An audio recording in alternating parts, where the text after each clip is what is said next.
पढ़ते पढ़ते रोना आ गया। जिस पर ऐसा समय बीतता है वो कैसे सहन करता होगा। पत्नी का देहांत हुए 15 दिन हो चुके थे। लोगों का आना जाना अब बंद हो गया था।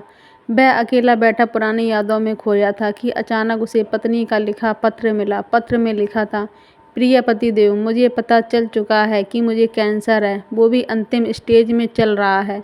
मैं यह भी जानती हूँ कि मेरे पास अब बहुत कम दिन बचे हैं। मुझे यह भी पता है कि आपने मेरे इलाज में अपनी सारी जमा पूंजी खर्च कर दी है।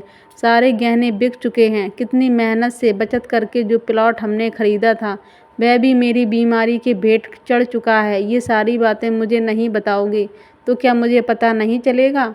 आपकी अर्धांगिनी हूँ। जिंदगी के 12 साल आपके साथ गुजारे हैं। आपके चेहरे को पढ़कर जान जाती हूँ आप किस हालात में हो। मगर मेरी मजबूरी तो देखिए, मैं आपके आंसू भी नहीं पहुँच सकती। आप अकेले में जब रोते हो तब छुपकर देखती हूँ, फिर खुद भी रोती हूँ। कमबख्त ज़िंदगी हमें किस मोड़ पर ले आई है। एक दूसरे का दर्द भी नहीं बांट सकते, आंसू भी नहीं पहुँच सकते। आप समझते हैं आपको रोते देखकर मैं कमज़ोर पड़ जाऊँगी? इधर मैं नहीं चाहती आप कमज़ोर पड़ें। कितनी बेगानी हो गई हूँ ना मैं। आपकी उदासी का कारण भी नहीं पूछ सकती। आजकल सब जान पहचान वाले मिलने आ रहे हैं। शायद अब मैं 1-2 दिन की मेहमान हूँ। शायद मेरी यात्रा पूरी हो चुकी है। ये कैसा बुलावा है जिसका मुझे पहले से पता है। मुझे मरने से डर नहीं लगता। डर लगता है आप कैसे सह पाओगे मेरी जुदाई। शाम को घर आते ही मुझे तलाश करते हो, मगर अब मैं घर में नहीं मिलूँगी।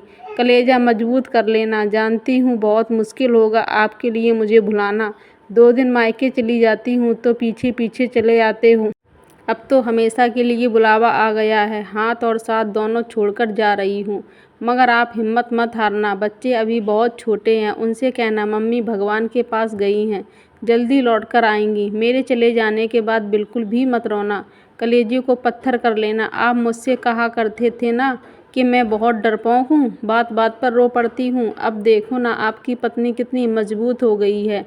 दुनिया से विदा होने वाली है। रात दिन दर्द को लेकर जी रही है, मगर एक बार भी नहीं रोई। सफ़र बहुत छोटा रहा, मगर क्या करूं, अब साथ नहीं दे पाऊंगी। इतना प्यार देने के लिए शुक्रिया। मेरे सारे नखरे उठाने के लिए शुक्रिया। मुझे टूटकर चाहने के लिए शुक्रिया। जानती हूँ आपको मेरी लत लगी हुई है। भुलाना बहुत मुश्किल है, मगर आपको खुद को संभालना ही होगा। मैं रोज़ आसमान से देखा करूँगी। टाइम पर नहाना, टाइम पर खाना खा लेना, क्योंकि आपको ये सब याद दिलाने के लिए अब आपकी पत्नी अब नहीं होगी। अब मैं ना रहूँगी। अब आलस करना छोड़ देना। जब तक मैं थी आप घर की हर चिंताओं से मुक्त थे। दोनों बच्चों की तरह आपका भी ख्याल रखना पड़ता था। मगर अब आप बच्चा बनना छोड़ देना। अब रूठना छोड़ देना, क्योंकि आपको मनाने के लिए अब आपकी पत्नी नहीं रहेगी। अब टूटना भी छोड़ देना, क्योंकि आपकी हिम्मत बांधने के लिए आपकी पत्नी नहीं होगी। ऐ ज़िंदगी, तेरे सफ़र में इतने गम क्यों हैं? जो जीना ही नहीं चाहते उनकी तो बहुत लंबी है, मगर जो जीना चाहते हैं उनकी सांसें इतनी कम क्यों हैं?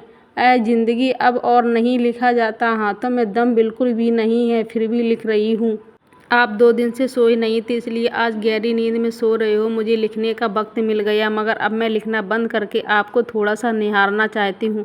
पता नहीं सुबह उठूँ या ना उठूँ। आज आखिरी बार आपके हाथों का तकिया बनाकर सोना चाहती हूँ। आपके सीने से कान लगाकर आपकी धड़कनों में खोना चाहती हूँ।